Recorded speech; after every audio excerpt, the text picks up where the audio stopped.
Good evening, everyone. At this time, it's 7:07. I would like to call the Wilmington Board of Selectmen meeting to order on Monday, November 10th. All members are present. I would like to start off with the transmitting of the Treasury Warrant 9B, 18, 18A, 19, 19A, 20, and 20A. Do I have a motion? So moved. Second. Motion's been made and seconded. All those in favor? Unanimous. Thank you. Moving on to the approval of the minutes for November 25th, 2013, and October 27th, 2014. Do I have a motion? Move to approve the minutes as presented. Motion's been made. Do I have a second? Yes. Okay, motion's been made and seconded. All those in favor? Unanimous. Thank you. Moving on to our first appointment at 7 o'clock. The Board of Selectmen is to have a discussion on the review of the Silver Lake operations. This time, I'll turn it over to the manager. And in turn, I'm going to ask Kendra Amaral, the Assistant Town Manager, to highlight for the Board the recommendations and essentially the review of what happened this past summer at Silver Lake. Thank you. Good evening. Board of Selectmen, you have in your packets a memo describing very detailed feedback on the operations of Silver Lake this year. As you are aware, we had a growing number of complaints and issues happening at the lake over the last couple of years. The manager formed a committee to review those complaints and concerns and develop recommendations to change the rules, the regulations, and the operations at the beach to address them. We had a public comment meeting back in the spring of this year to get public feedback on those proposed rules and regulations, and then adopted them through various things, be it the Board of Selectmen's adoption of new rules with fines attached, the Recreation Commission's adoption of rules and regulations, and other actions. The results of that for this year have been overwhelmingly positive. The feedback has been fewer complaints on everything from parking to noise disturbances to crowds at the beach to behavior at the beach. We have had a increase in Wilmington residents utilizing the beach over this summer. Comments have come back that the beach is considered cleaner and more comfortable for families. Just to highlight some of the things that were changed, Baby Beach was closed. We reaffirmed parking restrictions on Grove Ave. We prevented parking on vacant lots and abandoned lots in the area to prevent people from parking there as opposed to in the beach parking lot. Gated off the beach parking lot after hours. Implemented a new non-resident fee for the day pass and eliminated the season pass. We also did permitting with Tri-Fury, an athletic group that uses Silver Lake for their training for long-distance swimming and other athletic events, and implemented some new procedures in terms of raking and cleaning the beach, carry in, carry-out trash. Overall, police reported a 66% decrease in calls. Lifeguards reported approximately the same amount in terms of revenue coming in, but again, more residents coming in. Overall, the recommendations are no change to what happened this prior year, or this summer, with a few exceptions. One is to do a little bit more spot checking with the animal control officer down at the beach. There are still some issues with dogs on the beach during the swim season.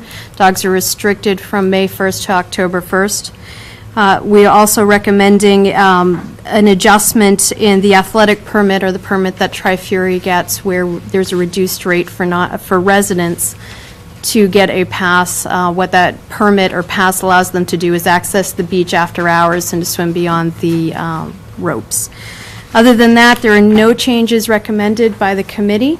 Continuing on with the carry-in, carry-out, continuing on with the closure of Baby Beach from May 1st to October 1st, continuing on with the hours for the beach, and continuing on with the cleaning and the various controls that are used to keep the beach comfortable.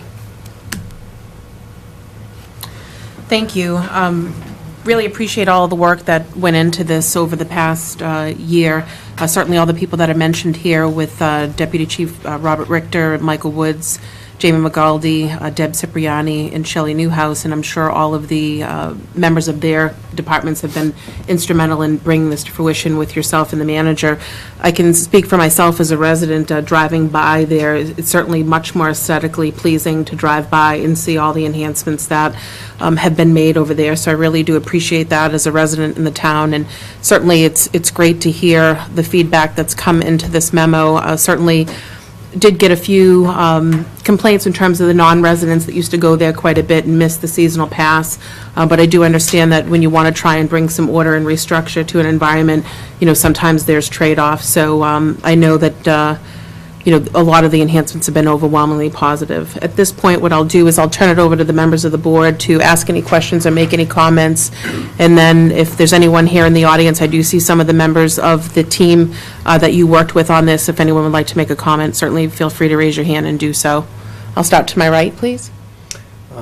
I guess the one comment that I would have in furtherance of the chair's comments with respect to some of the trade-offs, some of the neighbors, I think, were disappointed at the outset of the new program at the closure of the baby beach, the smaller beach. And I just, would acknowledge that, and I don't disagree with the recommendations. I accept them. I think, as the chair has pointed out, there are trade-offs, and that's the way it goes. If there's a positive use that we can put to that area going forward, I think that would be great. But that's, as you indicated, that's the only, the only concern that I heard raised. That I'm, as much as I'm sympathetic to it, I get the trade-off, and I'm on board with the new program. Thank you. Thanks. I am as well, Madam Chair. The only question I would have is the Tri-Fury, the recommendations to reduce their the fee for residents. Yes. Is that going to happen? Has that been discussed? It is. We met with Dan Stewart, who is representing Tri-Fury this morning, and have reached an agreement on residents being charged $25 for the season, non-residents $50. And again, that gets them access to the beach at all hours and the ability to swim past the ropes, where all other people are not allowed those privileges at the lake. So it's a big that's deal. it. I think, like you stated, there are trade-offs, and there was a little bit of upheaval, if you will, in the beginning, but I think it's worked out well, and I think the beach had a good season, and it evidently didn't affect us financially for the income at the beach, so kudos. Well, I would say that because of the increase in hours, we did, there was a cost of an additional $12,000 in, associated with the cost for lifeguards. At the end of the season, the beach program, if you will, did run in the red to the tune of about $10,000, in part because of the increase in hours. But given the nature of the program, we're able to offset that loss, if you will, from other areas. I meant the income itself from the beach was the same. Right. Input, The but I realized there was income essentially was the same because the rate for out-of-towners was increased, and so there was enough to essentially make it level funding, or level income. Beautiful. Okay. Anything over to my left?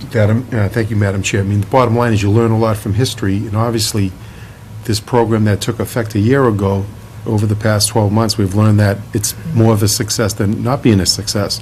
And actually, these regulations were long overdue, and the message is loud and clear, it worked. And sadly to say, is that these non-residents that come in, they're the ones who basically ruin it for a lot of the good folks that live in the area and the people who want to really patronize the beach. And it's one of the greatest natural resources the town of Wilmington has is Silver Lake. And I'm really glad to see that the board supported all these regulations. The chief did a great job, and everybody within the program. So it might have cost us a couple of bucks, but I think at the end of the day, it really worked out in the best interest of the community. And I think we can only go forward. Can't make everybody happy, but I think the consensus of the neighbors in that area that it's a success. And I think the Board of Selectmen did a good job by pushing this forward. Thank you, Madam Chair. Yeah, I echo virtually everything my colleagues have said. I want to compliment and thank Chief Pagonis and Mike Woods, Shelley Newhouse, Deb Cipriani, Recreation Director, and really all the folks that were responsible for getting the fences put in, getting the signs put up. I have frequent occasion to drive past the beach area throughout the summer and was observing what was going on, and I noticed remarkably the improved condition of the area, as compared to previous years. So clearly, from my vantage point, just looking in, you could see that it was working. But I was anxious for this report to see if what I was seeing was in fact true, and it seems like that is the case. I guess I lament the loss of Baby Beach a little bit. I kind of echo, I certainly don't want to speak for Mr. Newhouse, but if there is some purpose in the future, whatever that means, whether it's next year or maybe some future year, it seems like it's a quaint little area, and it would be lovely for the town to be able to make use of that. I don't necessarily want to jump into a situation where we have additional costs or have to get another lifeguard across the lake to man Baby Beach, but it seems like a waste of an opportunity of a resource there. And I had heard, maybe discussed or the thought of perhaps kayak or canoe rentals or some type of boating access might be available, and I thought, geez, that's not a bad idea as maybe a revenue generator if there was a safety, obviously we'd have to move past any of the safety issues, but maybe that's a viable use for the Baby Beach area as sort of a boat rental thing, maybe on weekends only or something to that effect. Just a thought that I had and would like to maybe see flushed out. But otherwise, thank you, Kendra, for the report, and Jeff, and all involved, and continued success to the area. Thank you. One comment that I just want to make, just putting it out there and reading it, is that, I did see that the enforcement of dog restrictions will continue to be a challenge going forward. I just want to make a general statement. It's come up here with the lake. It's come through the public process with the Yentile Farm. And I think I just want to make a general statement that it seems to be kind of a prevailing theme in the town, that there is a desire for people to have an area for dogs to go. So we haven't solved that yet as a town, but it seems to be a prevailing theme that seems to pop up here and there at various locations. And I just want to acknowledge that publicly, that there seems to be more of a need out in the community for an area for animals to go. And we do hear that. So I just wanted to point that out. At this time, I'm going to open it up to the public. If anyone has any questions or comments, I do see that some of the people that were involved in the Silver Lake Committee are here. And if anyone feels the desire to make a comment, please raise your hand and identify yourself for the record. Yes. In the back? Hi, I'm Terry Days, and I guess it's a statement but also a question. So you're charging Tri-Fury to use the lake during non-hours, so hours where it is not regularly manned and opened by the lifeguards. And my question is, are you also charging residents to use other areas that are not manned? So say you have a basketball court set up at Wildwood School. During recreation play or organized play there, assuming you would charge a fee to use that with whatever organization is using it. But if I just walked down the street and wanted to play basketball there, I could, without a fee. And I'm seeing the Silver Lake situation as segregating swimmers and charging us a fee for a permit use, but you're not charging other people a fee for other public uses on public lands. Can you explain that differential? Well, it is true that we do not charge residents to use the basketball courts, for example. The difference here is that the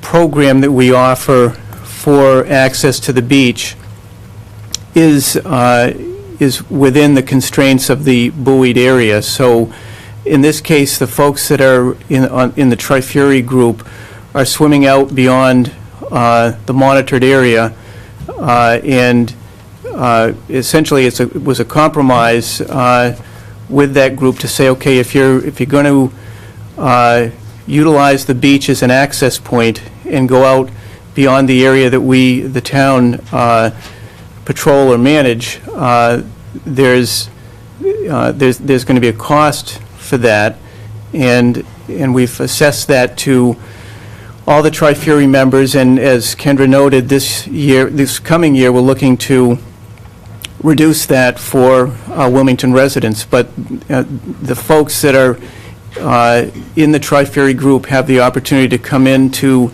the beach area before the lifeguards arrive in the morning, unlike anybody else in town, whether you're a resident or non-resident. And so I think it's reasonable to assess a fee for that privilege. Yes.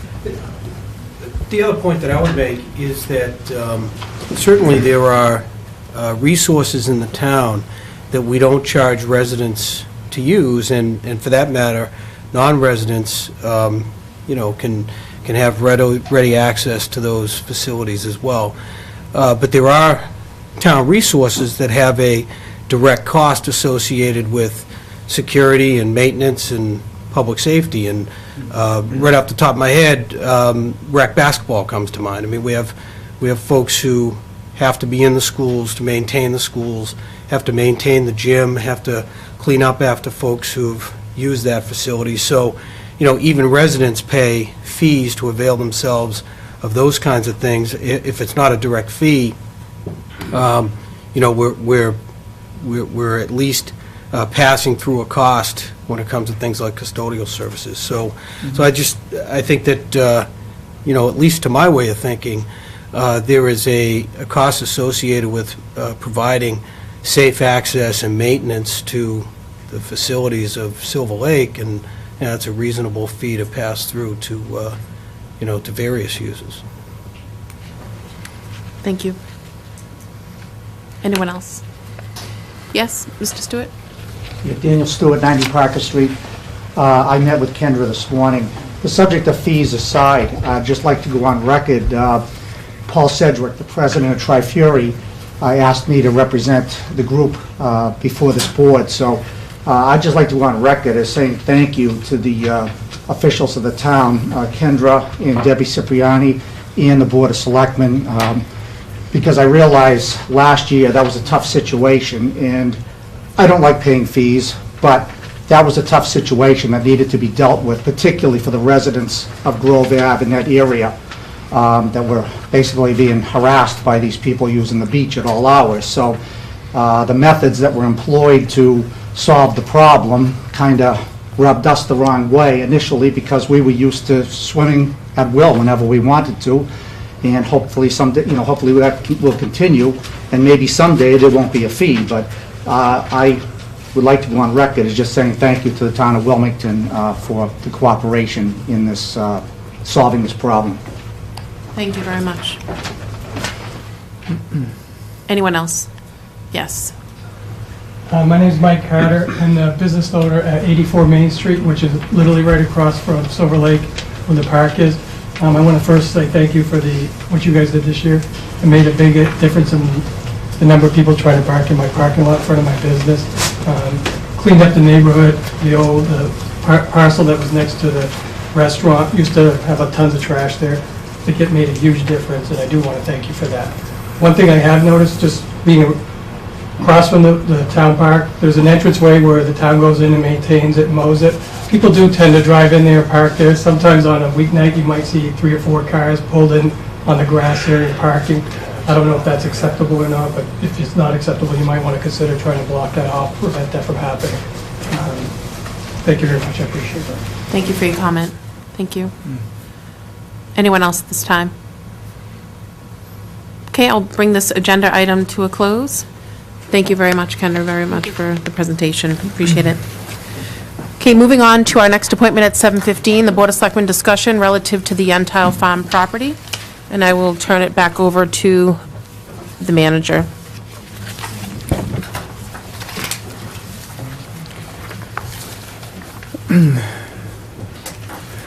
Thank you, Madam Chair. What I want to do this evening is to update the board on the status of the Yentile Farm project, the redevelopment, if you will, or development of that site into a recreational area.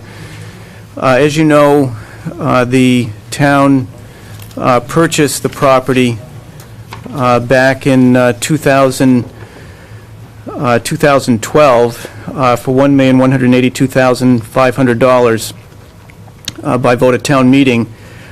Shortly after that, or late summer of 2012, the Selectmen appointed a committee, the Entile Farm Development Committee, to essentially go through a public process to obtain comment and feedback about the types of uses for this property. One of the, on the slide before, it lists the members of that committee, and there's been a couple of changes, but by and large, this is the committee from its inception. A couple of advisory members, both Kendra and Paul Aluni, who's our town engineer, have served on the committee and continue to serve. So after the committee's first meeting was really in October of 2012, and during the next few months, the committee began to meet with various constituencies and various individuals, specifically the athletic director for the Wilmington High School, also representatives from some of the various youth organizations, and we began to collect information from these groups about their use and their demands on field space. We also, through the efforts of Jamie McGaldy at DPW, put together an inventory of the fields that we have available, the various fields, whether it's baseball, soccer, all the field space we have available. Again, gathered input there. Also, we were looking to make a connection with Textron, because as you know, the Textron property where the courts are in the ball field adjoins this particular parcel. And as a consequence of that effort, one of the representatives that is ultimately serving on the committee, Joe Kilos, is both a resident of Wilmington as well as an employee with Textron. And in addition to making that connection, we've also met with Ian Walsh, who's the general manager at Textron, and Jeff Picard, one of the vice presidents there. So part of our effort during this time was to make that connection with the prospect of perhaps creating a physical connection between the sites, again, for whether it's walking or other recreation purposes. During this time, we also looked at some other sites. Certainly the Ipswich Park area over in North Reading was one location we looked at as perhaps in some measure a model of what we might be looking to do. And then finally, one of the things we wanted to do early on was to identify how much physical area we had to work with. And so as part of that process, as noted here, we applied for and received an order of resource area delineation through the Conservation Commission. And what that is to get from the Conservation Commission the boundaries, if you will, of the wetland areas that we have to be mindful of and that we need to avoid encroaching on. So that took place also during the course of time there. Then in May of 2013, you'll recall that at the annual town meeting, we requested and were granted the $50,000 to assist in preparing a concept plan. You'll note this diagram here references the full area of the site. Some of the area to the south is wet and is not, we have to, was not able to be developed, but essentially of the 20 acres that the town purchased, just a little less than 10 is available for development. After the approval at town meeting for the $50,000, there was a request for proposal that was developed. Again, the committee continued to meet, and then a design firm, Waterfield Design, was hired and started working with us in January of 2013. I would just note prior to that, and it's significant in my estimation, back in the beginning of 2012, we did an online survey to try to get a sense of what people would be interested in the way of uses there, and we received over 1,000 responses, which I think is pretty remarkable. Typically surveys are not particularly well responded to, but people were interested and clearly provided their input there.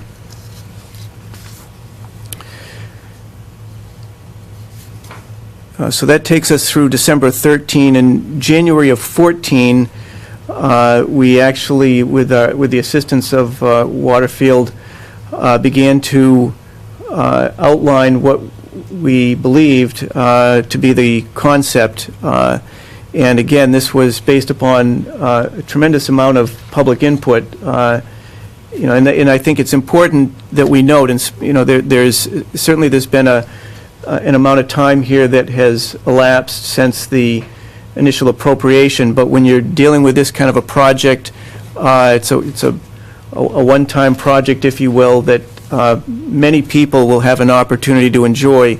You want to make sure that there's an adequate amount of public input, and I think we've certainly done that. As noted, we had 7 committee meetings.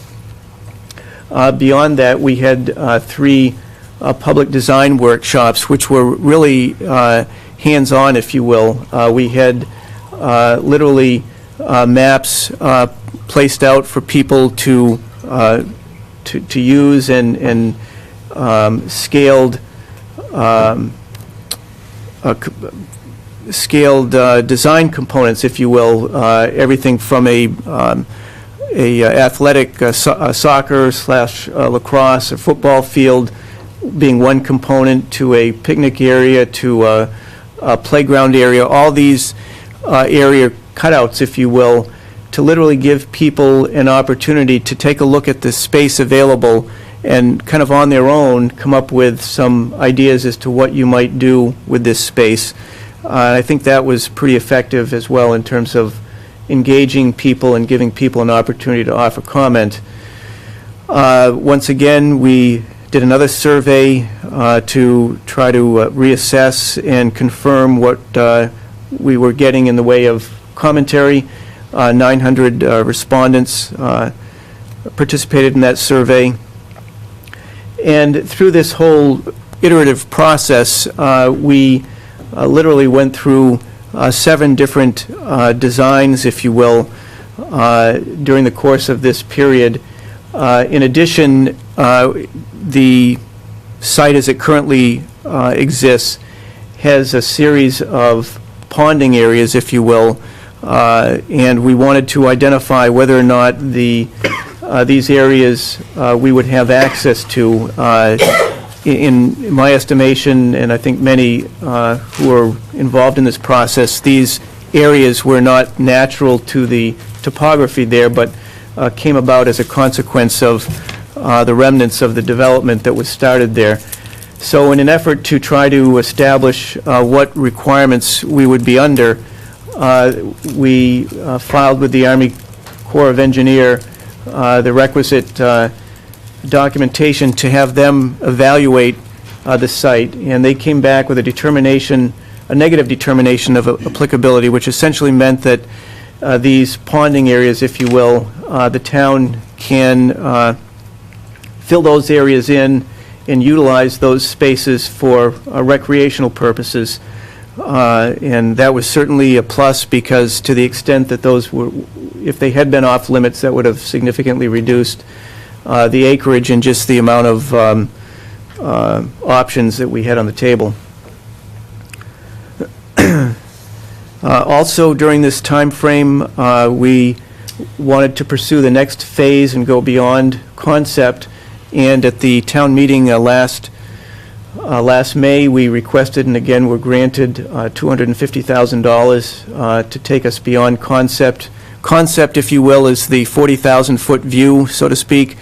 It really has kind of the general framework of what will exist in these spaces, but in order to really make this a viable project, we have to drill down and get into the details, and that's where the next phase that we'll be going forward comes in. Also, during this course of time, which really brings us up to the present, there's a group of representatives on the committee that have stepped forward and expressed an interest in establishing this fundraising subcommittee.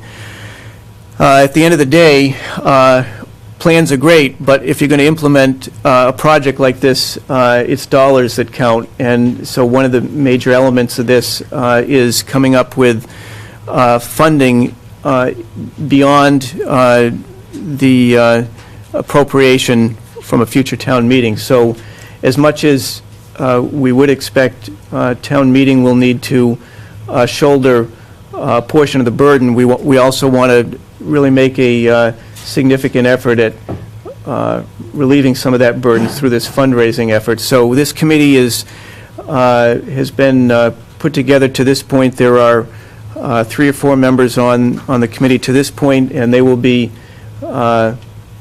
starting that process of identifying what kind of options there are for fundraising, looking at the question of whether a 501c3 nonprofit is established as a mechanism to receive funds, or whether we receive funds through the town and put them in a segregated account as we've done on past projects. All of that is kind of in the works at this point.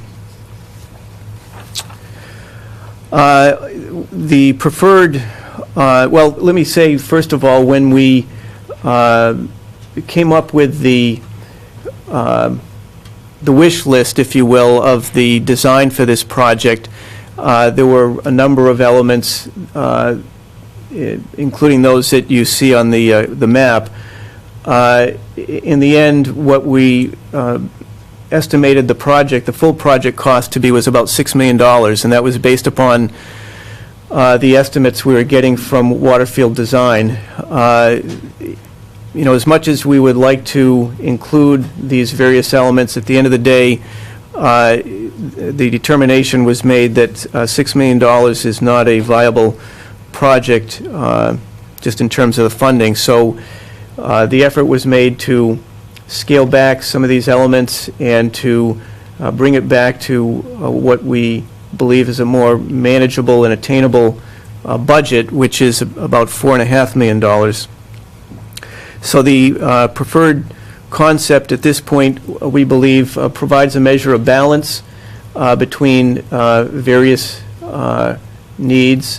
One of the elements of this current concept is a artificial turf multi-purpose field. We envision it as being available to groups like soccer and lacrosse, for example. I think we've heard previously that lacrosse is, in particular, is in a real desperate need of space that they can utilize for practices. They are practicing at the Woburn Street, but it's insufficient in many respects. Soccer is a program that's incredibly popular in town, and the Shawshene Fields, as I'm sure everybody knows, is the place essentially for the games. The challenge there for DPW is that those fields are so heavily utilized that it's just very difficult to keep them in a playable form. So as a consequence, this is one of the elements that was included in the project. In addition, there's a play area, playground area that would be included. You see that on the map there, just to the left of the multipurpose field. A small concession area, restroom area, again to the left of the play area. Going a little bit to the left of that area is a couple of basketball courts and also an area for street hockey, trying to, again, meet some diverse needs. Up on the northern end, if you will, or the upper part of the parcel, there's a an area that we're looking to utilize as a picnic area and possibly some small game areas. And then right off of Cross Street is just a general green space or park area. The idea there was to provide an open space for people to just have, whether it's a pickup game of some sort, or throw a frisbee, or just come out and have a gathering of sorts. That we felt was an important element to this. So the idea is to try to create multiple uses that will draw a diverse group of people to the space, and we hope that in the end is what transpires here. Also, you'll note some walking areas. Just if you look again to the left of the parcel, right off of Cross Street, we've got parking along there, and just above that is a walking area that takes you over to the athletic field, up to the picnic area, and also around to the various other spaces there. So in addition to the functionality of just accessing these different fields, we hope that the walking area will be used by people just to be out and about. Parking is certainly a critical element of this project, or any project like this, and so we wanted to make sure that we had ample parking. We have parking right off of 38 down below the field area, some parking there, and again to the upper end of the design, there's more parking in that area, and I believe we're in the range of 110 to 114 spaces. I think is it 123? Okay, so 123. So the expectation is that that's going to address both the people that are there just to be out and about and walking, as well as people who are there for a game, whether it's soccer, lacrosse, or whatever, Pop Warner, or whatever happens to be over there.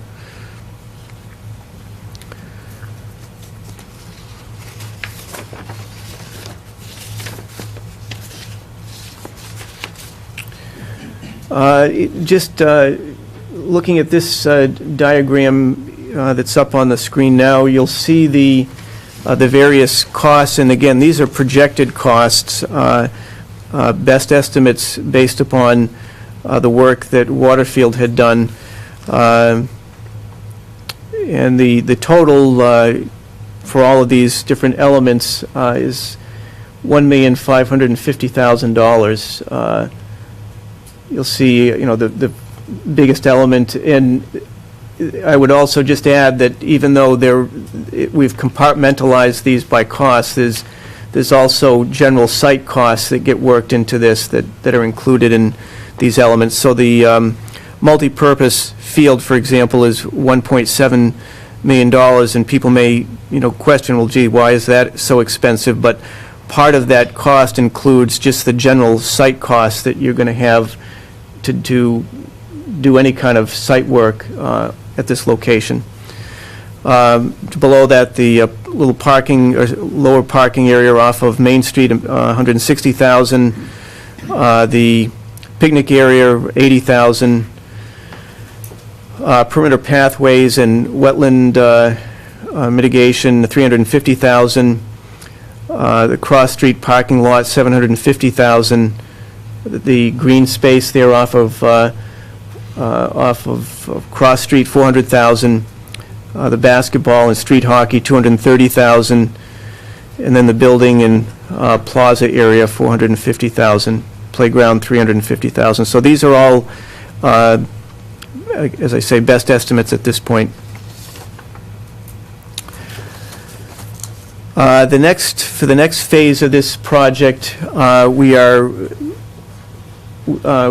putting together a request for proposal for engineering services, and they will take the concept that we have in place and begin to provide a greater level of detail, and ultimately bring us to a point where we can actually put a bid spec out. But certainly in the early part of January, we'll be engaged in issuing that bid for engineering services. We'll also be looking at launching the fundraising effort and really beginning to identify ways to come up with money. The goal that has been set for the fundraising is $1 million, which is certainly ambitious, but we have individuals that really believe that that's an attainable goal. Ed Rixton is chairing the fundraising subcommittee, and his group is really going to be doing a lot of work on identifying opportunities for additional funding.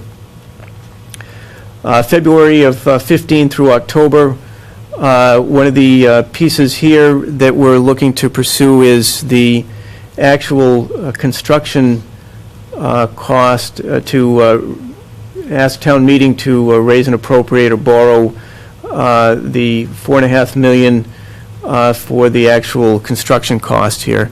The expectation is that if town meeting authorizes the full funding, that in the end, some of that funding would be offset, or we would not have to necessarily use the full amount because of the fundraising that we would expect to happen between over the next year and a half or so. Again, the engineer will be going through, meeting with the committee and assisting us in fine-tuning, if you will, the concept and getting down to things like materials and types of materials, ultimately with the expectation of having a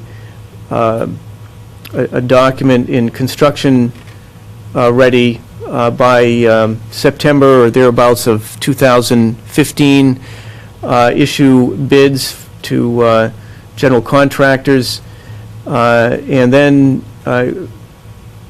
the expectation would be probably late 2015, we would have a general contractor on board.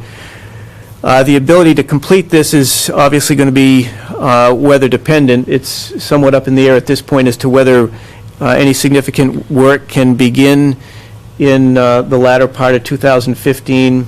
If it's a mild period of time, they may be able to do some preliminary site work.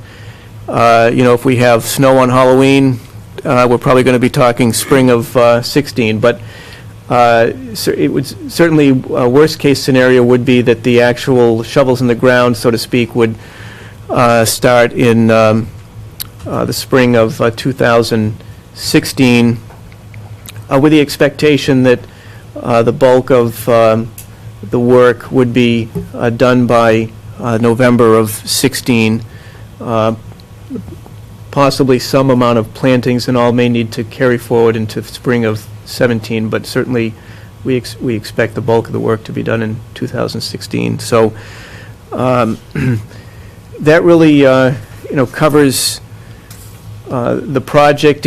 The project has been an ongoing effort, a sustained effort on the part of the committee. I would like to just express my thanks to all the various members of the committee that have been involved. There's been a number of meetings.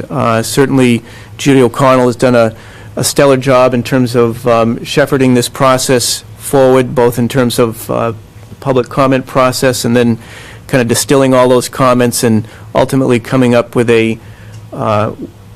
what we believe to be a manageable and attainable project. So with that, I'll open it up to questions. Thank you very much.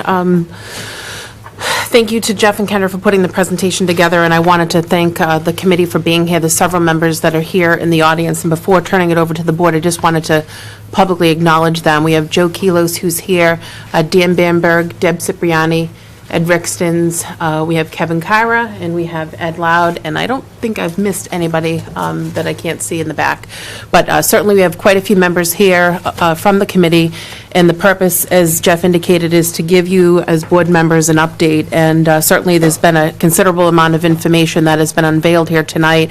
The primary purpose is to give you an update, but also to share with you the vision of the plan, which is that we have taken a plan that was a $6 million estimated project cost, have reduced that down to a $4.5 million project. Many of you came to the last public session. I don't want to be redundant in sharing that same information with you, but you can see that it was a very deliberate process through the committee and through the public process to essentially take any components of the project that were deemed to be either redundant and/or not compatible with other uses at the site, and potentially either cost prohibitive or maintenance prohibitive for the long term.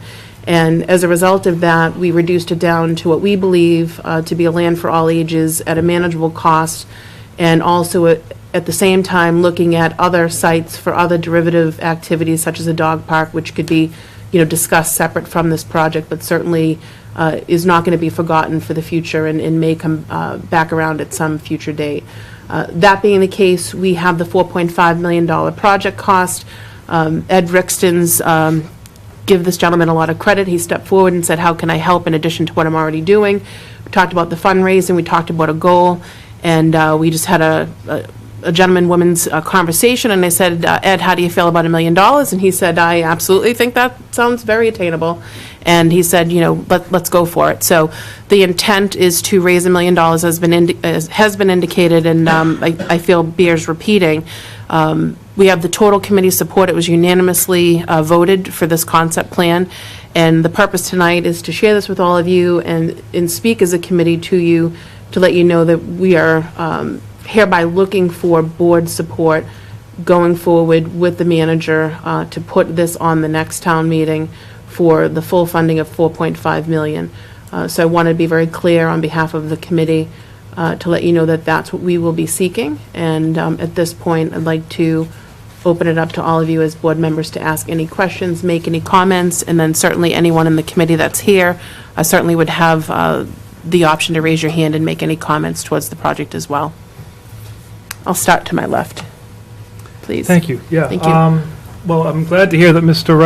Riskins, glad to hear Ed was so receptive to $1 million. And that being said, I wonder if you'd be receptive to $2 million. No, sincerely. I can pass the hand up that way. So. Start down there. No, sincerely, I compliment everyone that's been involved, and I'll start with you, Madam Chair. This process has been very transparent and accessible to everyone throughout the community.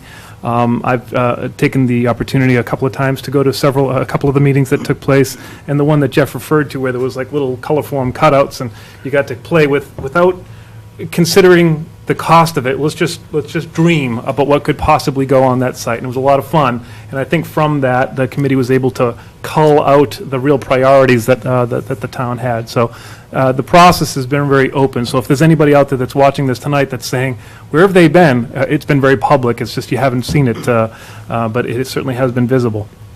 I am delighted about the subcommittee for fundraising, and perhaps it's premature, so Ed, if you don't want to talk to it today, maybe we could set a time to talk about it more substantively in the future. But in terms of private donations, are you receptive to corporate donations? When I think private, I think residents buying bricks for $100 and we do a pathway of residents or something like that, which I like the idea of and I've brought up before. But is there the possibility of getting some of the large corporations in town to contribute to this in exchange for some type of visibility or naming rights or something? I don't know if there's been any thought along those lines. They've got the bigger checkbooks than, say, a resident does to buy a brick. So, again, I don't want to hold you. Yeah, we're having our first kickoff meeting next week, Mike, but I think that's definitely something we'd consider. And I would envision that's probably going to be a majority of the donations that would go forward for this project. So, absolutely. Exciting. Grants, I saw that state and federal grants. I wonder if there are, it's interesting, I had been part of a meeting in Burlington not too long ago where they had gotten a grant from Harvard Pilgrim Healthcare, believe it or not, to build a town garden because it was a wellness, it was a health-related activity. So I'm looking at the walking parks and walking trails around the plaza here. or around the property, and I wonder if there's a health component or a wellness component that maybe some of these private institutions that promote health and wellness might be inclined to support. So just putting things out on the radar screen. And I really only had one question. Well, I'm sorry, there's two. One is about the existing foundations. Do we know what will happen with those foundations that are there now? Will they be taken away? Will they be collapsed into the site, or is that premature to know before construction? Well, I think it's certainly fair to say that they will be removed, and I guess I would expect, although it's, not definitive at this point, but I would expect that they will be, as opposed to buried, just taken out. That's fair. But I was curious more than yeah. anything else. And lastly, the only question I have about the property itself is when and how and what is the process that you anticipate will be followed for naming the site? I know we're calling it the Entile Farm Recreational Facility today, and I think I know that I've heard a number of different suggestions made. What will the process be for that? Well, as you may know, we've some of the surveys that we've done, or the two surveys, at least one of them, and perhaps both, asked for suggestions. So we do have information along those lines. I think that's one of the things that the committee will continue to look at and ultimately make a recommendation to the board and ultimately town meeting. As you know, there was a bylaw that was passed a few years ago that requires any kind of naming of fields to receive the imprimatur of the town meeting. So we will be considering the options and then bring a recommendation forward. Very well. Thank you. Michael, some of the interrelated parts of that is it may dovetail into some of the fundraising because, looking at some other complexes, for example, some of them have an overall parent name, but then some of the sub-components have, so it could be the Michael Shampoo, baseball field or, the Kendra Amaral. What's that? So I think it really, it depends. I think some of it's going to be a derivative of some of the fundraising efforts as well. Ed's working with Dan Bamberg, Mike Gracier, and Ed Loud on the fundraising. So those four gentlemen are, heading that up. So we need to create some synergy among activities with the fundraising piece and determine as a committee how the naming rights will be delivered to the public. And then ultimately, to Jeff's point, we'll need to go before town meeting. The other thing regarding grants is that Carol Hamilton and her organization, and I believe you might have actually been part of the committee, actually, to do the open space plan for the town. That is something that Jeff and Kendra could probably speak to better than I can. That's something that we need to have submitted as a town in order to avail ourselves to other grants. So you actually have helped in that process, so thank you. Yeah. And we do have, because the draft open space plan has been submitted to the state, we are eligible for grants. We're working to finalize the draft, but even at this point, we're, by virtue of the fact that the draft open space plan is in, we're eligible for grants. Great. Thank you again. Thank you. Michael? Yeah, Madam Chair, just make a few quick comments. So, it sounds like it's exciting. I know we talked about this a few years ago, I think when Mike Kyer was town manager at the time. What did we pay for the property? I forget. It was $1,182,500. Yeah, no, I believe back then, as I believe now, it was a great deal for the town to purchase that property at that price. As we know, there's like 10 or 11 acres that is actually buildable. So I'd just like to see how it plays out in the next couple of months. I mean, obviously, this was our first objective well over a year and a half ago, I believe, to look at this. The town considered buying it. We did buy it. I know we're looking at other things down the next couple of months as well. But I just want to see how this thing plays out. I think it looks great. I think this would be something for the community, a nice common area for people to go. It's not exactly another soccer field, because I don't think we needed another soccer field. Obviously, people in the community are looking for something so everybody could make use of it. And once again, I guess the dog park comes up again and again, so we need to see what we're going to do with that, because I hear that from time to time, a dog park, as well. So obviously, Madam Chair, I think you did an outstanding job. People in the audience, obviously volunteerism, and it's something to look at, and it's something that we can be happy about. Thank you. Thank you. Yeah, Madam Chair, I think it's all been said. Mr. Shampoo said it all. I think the work that you've done with this committee is just outstanding to get to this point. Just one quick question. You've praised Mr. Rickson. Who appointed Mr. Rickson to this committee? I think that would be you, Louis. Just for the record.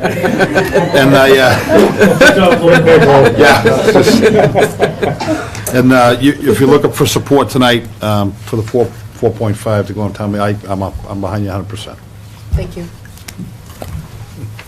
I don't have a whole lot to add, but I think a couple of things that are worth reinforcing, and that's that, number one, I think that the concept that the committee and that the town is bringing forward here is consistent with what the town envisioned when we purchased the property. I think it's a great balance between active and passive recreational opportunities for residents of all ages. So I think that it captures the essence of what was envisioned going back to the time that the town purchased the property. The other thing I would, I think that the thing that I noticed the most at the most recent public forum, I mean, there was a lot of work that is certainly worthy of kudos to the entire committee. But to me, what really captured that public forum was the fact that folks who had a very specific interest in the development of this site recognized, after being presented with all the information, that perhaps their specific interest really wasn't compatible at that site. And I think that speaks volumes about not only the process, but the product that we're bringing before the town. It's a plan that makes sense. It's a plan that, even though folks might have had a specific item that they wanted included, will still be pleased to support. And, and those other interests that we try to accommodate here in town, we're going to continue to, try and make Wilmington a town for all ages. So more than anything, I think that's worth underscoring in terms of this plan. It's that it makes sense. It captures the essence of what the plan was right from jump, and that even folks who may not have a specific component that they were really hoping for, those folks are still in the town's plans generally. So I think that's a credit to the committee that you're able to get to that point. Thank you. Anyone in the audience that would like to make a comment? Any committee members? Any general public members that have any questions or comments? Dan? Yeah, I'd just like to say that the folks from the town, the municipal employees, as well as Jeff and the chairwoman, have done a tremendous job in keeping. I think a lot has to do with how Mike mentioned that the public was very understanding and that we can't give everybody everything. And I think that a lot had to do with the fact that it was a very open process and people were heard, and there was a line of communication both ways between the public and the committee. And I think a lot of that goes to Judy and Jeff and Kendra, who've done a great job. But I think, the town continues to try and make Wilmington a better place to live and raise a family, and I think this is an excellent example of it, and how it's all mostly accomplished through volunteerism and people looking to do that. So I just want to thank the municipal workers. I've gotten to know a lot of the people that work for the town, and I've really left with a very favorable impression of the people who work here. Thank you. That was well said, Mr. Bamberg. I just wonder, who nominated him for the committee? That would be you, Mr. Shampoo. So, I'm sorry. I couldn't.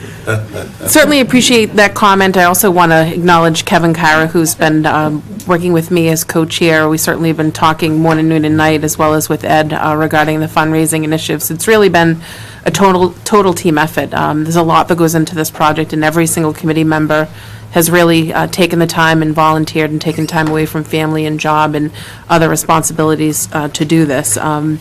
The dog park has been mentioned a couple of times. Just want to let you know that through Jeff's leadership with Kendra, The town DPW has taken a first pass at deriving some alternate plans for the town park area to look at that site and see what the cost would be to potentially develop a dog park in that site, to see if those costs are manageable and those plans are manageable, and the town is actively looking at those as well. So I just want to put that seed of information out to the public that because you do not see a dog park on the Yuntile site, that all hope is not gone in terms of bringing that to reality in the town of Wilmington. So hopefully there'll be more work and developments on that we can share with you publicly at a later date. But that is still out there for consideration.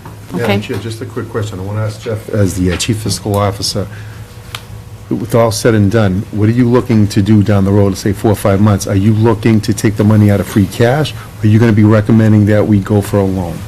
Is it too premature to ask that, or is that some insight that you can give us? Yeah, well, certainly in terms of the specifics, I can't offer you the specifics right now. I think it will either be a borrowing or perhaps a combination of borrowing and some amount of free cash. I don't think it's advisable to pay for the full project out of free cash, but in my estimation, the options that we really need to focus on is whether it's we borrow the full amount or borrow a substantial amount of the project cost and supplement it with free cash. Okay, very good. All right, well, thank you very much to everyone. Thank you. Okay, moving on to communications.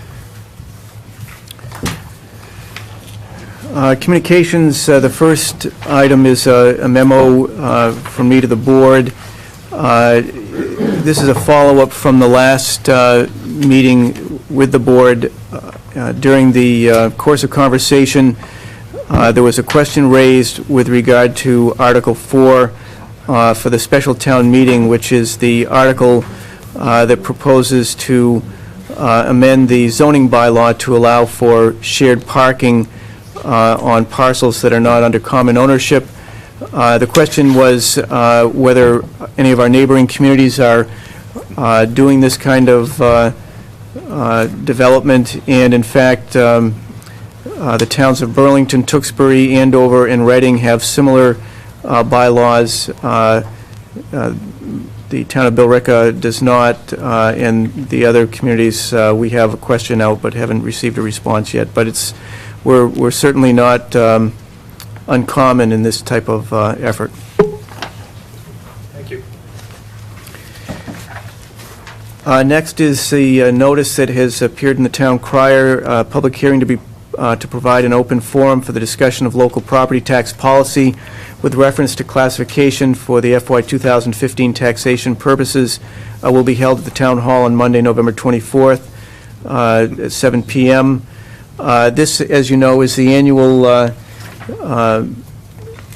presentation that the assessor makes to the board to determine whether the board wishes to, how the board wishes to classify the taxes. We have correspondence from the FAA. This is with regard to an update on Phase 3 of the Boston Logan Airport noise study.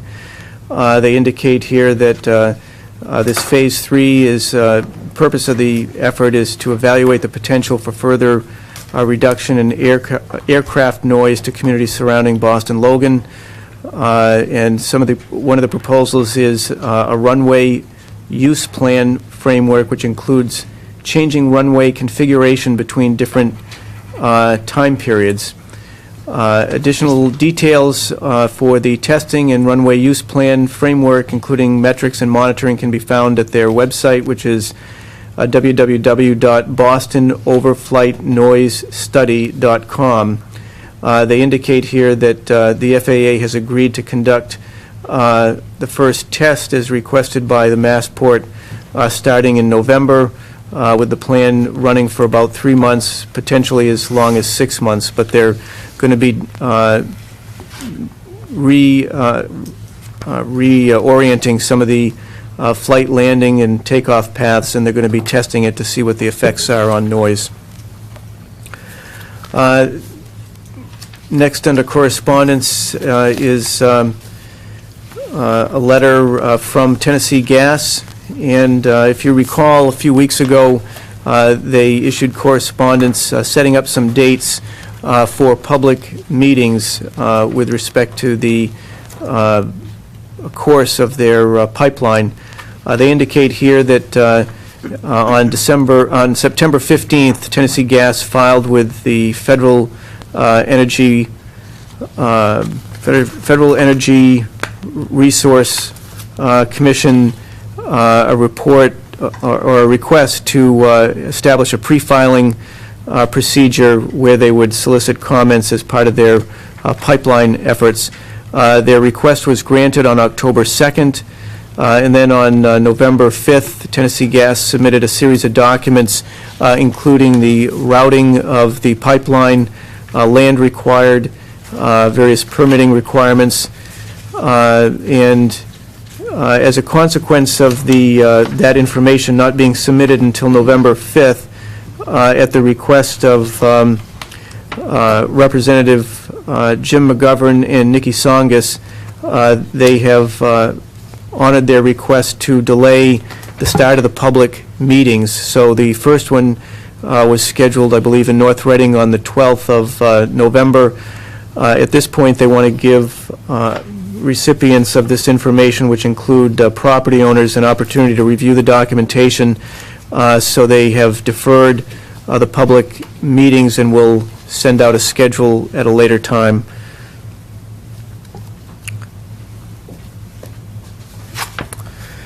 Then under board to consider, the first item is a request by Jason Costa.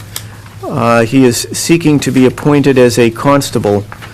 He indicates, he provides references here, actually 6 different references from various individuals, an attorney, a number of individuals who are in the police department of both Quincy and Boston. The recommendation from the police chief, upon review, Wilmington Police Department has determined there is no evidence to prevent the following individual from serving in the appointed position as constable to the town of Wilmington. Favorable approval of is recommended at this time. Jason F. Costa, 90 Chestnut Street in Wilmington. Okay, would anyone like to make a motion to consider Jason F. Costa to be appointed as constable? I'll make that motion. That was a very impressive packet that he sent in for. Okay. Motion's been made. Do we have a second? Yes, I'll second it. Okay, motion's been made and seconded. All those in favor? Unanimous. Thank you. Next under board to consider is a request from Mystic Liquors. This is a request to change their hours. You recall a few weeks ago we had a couple of other establishments that were requesting to change their Sunday hours instead of starting at noon. In this case, Mystic Liquors is advising the board that they will be starting opening their establishment on Sundays at 10. Also, just by way of a reminder, per the ABCC regulations, any of these establishments that are looking to change their Sunday hours must inform the licensing authority, but are not required to get their permission, but the board is required to sign the Form 43. So I'll just send this around for Okay, signatures. motion to the effect you just need us to sign. That's right. Okay, perfect. Okay. So prior to going into the next board to consider item, I just wanted to pause for a second. I should have mentioned this at the beginning of the meeting, that November is officially Pancreatic Awareness Month as well as Epilepsy Awareness Month. And Lou brought it to my attention, which I appreciate, that this month is also Military Families Appreciation Month. So in honor of the pancreatic cancer awareness, we as a board and Bev and the manager are wearing purple this evening. So I wanted to thank everyone for participating in that. And I just wanted to take a moment before the next board to consider item to mention that publicly. Thank you. With that, under the final, actually the second to the last board to consider, there is a request from Brock Cordiero on behalf of the Pancreatic Cancer Action Network for the board to sign a proclamation with respect to pancreatic cancer. He notes, writing on behalf of Pancreatic Cancer Action Network, and notes that 39,590 Americans will die of pancreatic cancer in 2014, approximately 920 who live in Massachusetts. He goes on and talks about his own personal experience. His father passed away from pancreatic cancer. Also notes that he has prepared a proclamation. The proposed text not only recognizes November as Pancreatic Cancer Awareness Month, but also notes that the Recalcitrant Cancer Research Act was signed into law in 2012. This legislation is very important for pancreatic because it requires the National Cancer Institute to develop scientific frameworks for pancreatic and other deadly cancers. He does ask that the board consider adopting and signing a proclamation. If, with your permission, Madam Chair, I can read the proclamation. Please.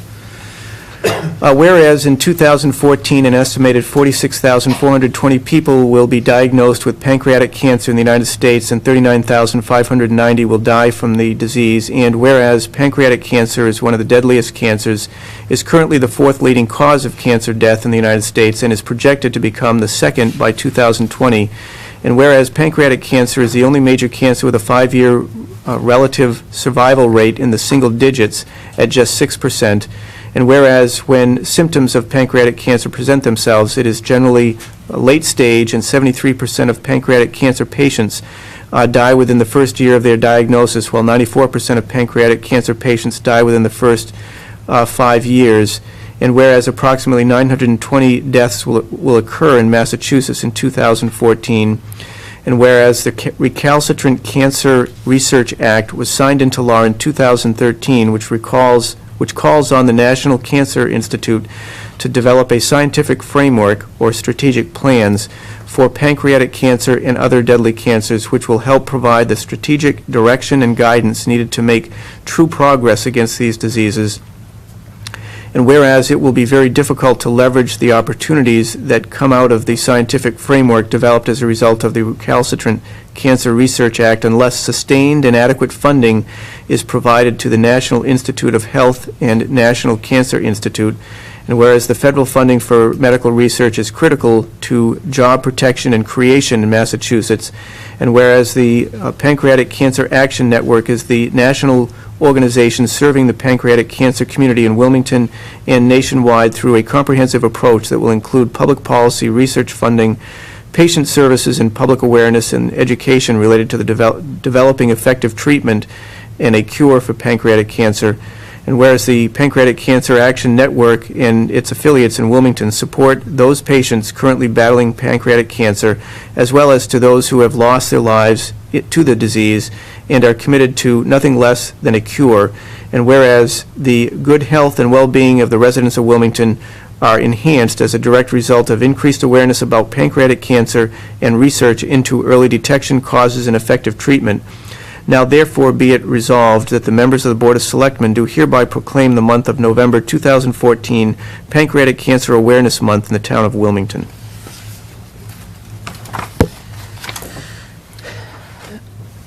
Thank you. Yes. I'd move that the board sign the proclamation as presented. Second. Motion's been made and seconded. All those in favor? Unanimous. Thank you.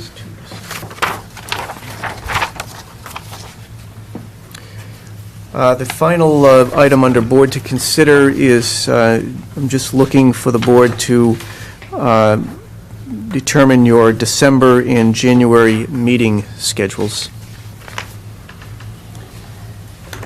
I think in many cases in the past, the board has met once in December in light of the holiday season. And then in January, as you know, we have, typically there's 2 meetings and then the budget meeting.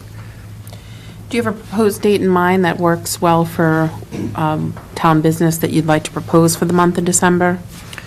I would suggest the board consider the 15th, which is the third Monday in December. Does anyone have a conflict with December 15th? I'll make it work. 2 seconds. Sure.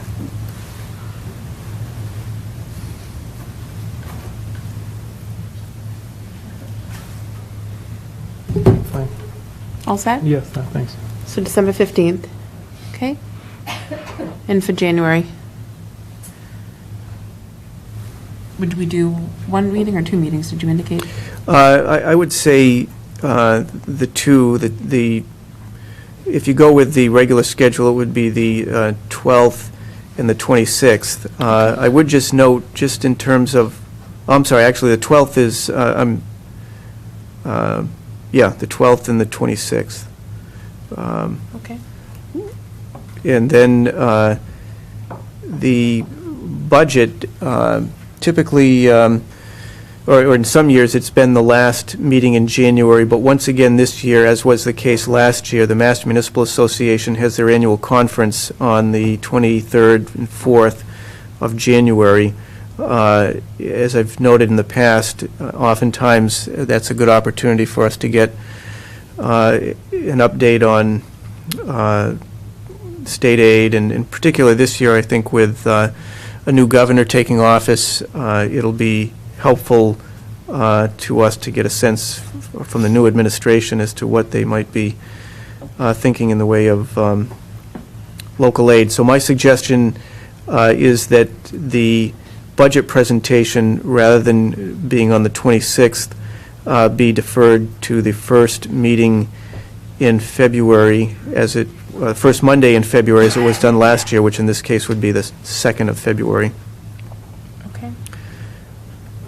So the 12th and the 26th, I'm suggesting for board meetings in January. Is everyone on board with that? So 12th and 26th are regular business board meetings. The 2nd of February is the budget presentation. That's my suggestion, yes. I'm certainly fine with that. Okay, we're good? Sounds good. All right, public comments. Hearing none, moving on to new business and committee reports, and I'll start with my left.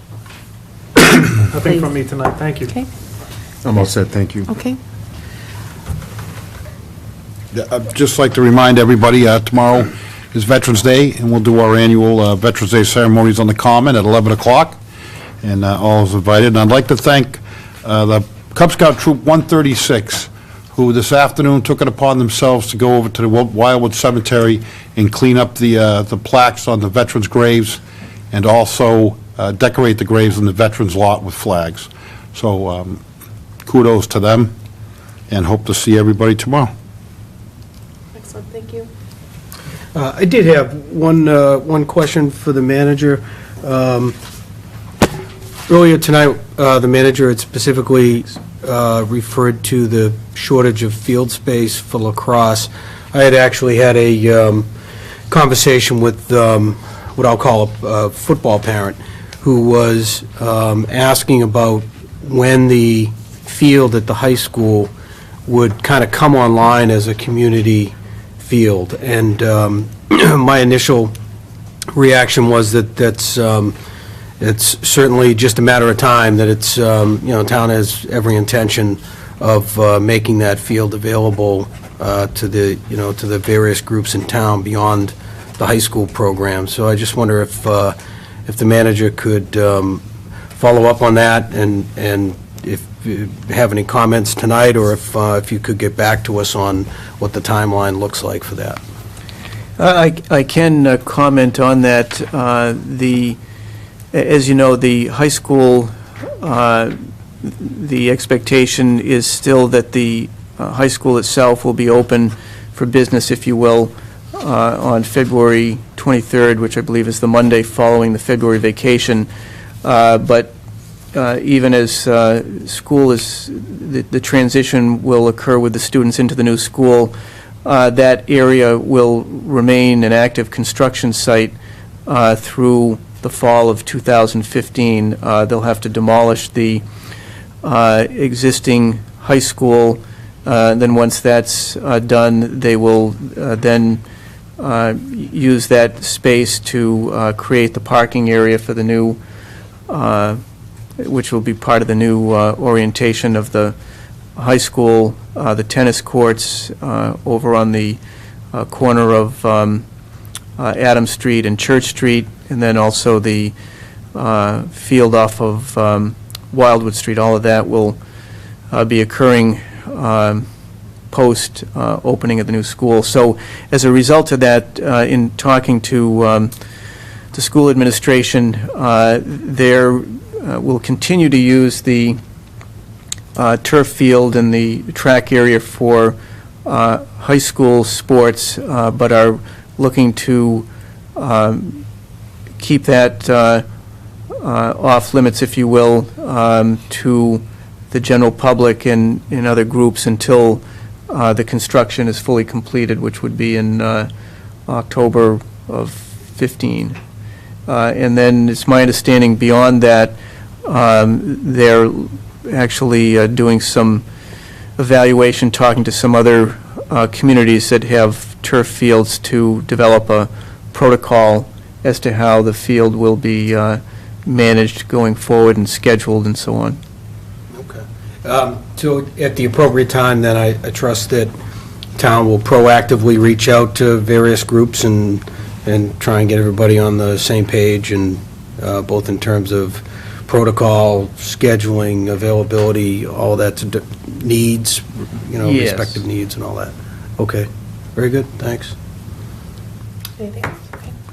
So for myself, I don't have anything other than a very important item, which is that I was contacted towards the end of this past week from a gentleman, Jeff Cranford, who is a representative of St. Elizabeth's Church in Wilmington, to let me know, as the chair of the Board of Selectmen, that we have a gentleman who is sitting with us tonight who was the recipient of the Community Service Award for the town of Wilmington, and that is Mr. Jeff Hall. So he was presented with the Community Service Award yesterday at St. Elizabeth's Church at 10 a.m., and unfortunately, based on when I was notified and with my work commitments, I was unable to attend, but I was able to pass along some words on behalf of myself and extending well wishes from the board. So I just wanted to offer my congratulations to you in person, and certainly very well deserved. So congratulations, and I hope it was a great day for you and your family. It was. Thank you.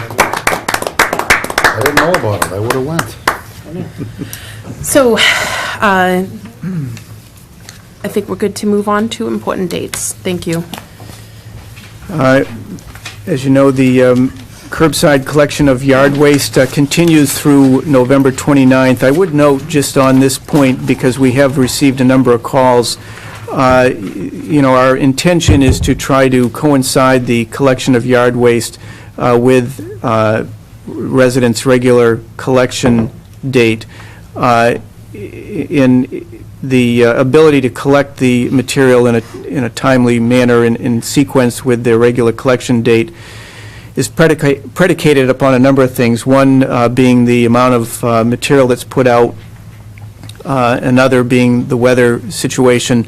I'm told by Mike Woods over at Public Works that there was, in certain areas of town, a significant amount of yard waste that was placed out, which as a result has caused the collection to be a bit behind. So if residents have yard waste out, it will be collected. There's, as I understand it, this week, a second crew that the contractor has put on to try to catch up. But I would just ask that residents be patient. And also one other note, it would be, I know sometimes people use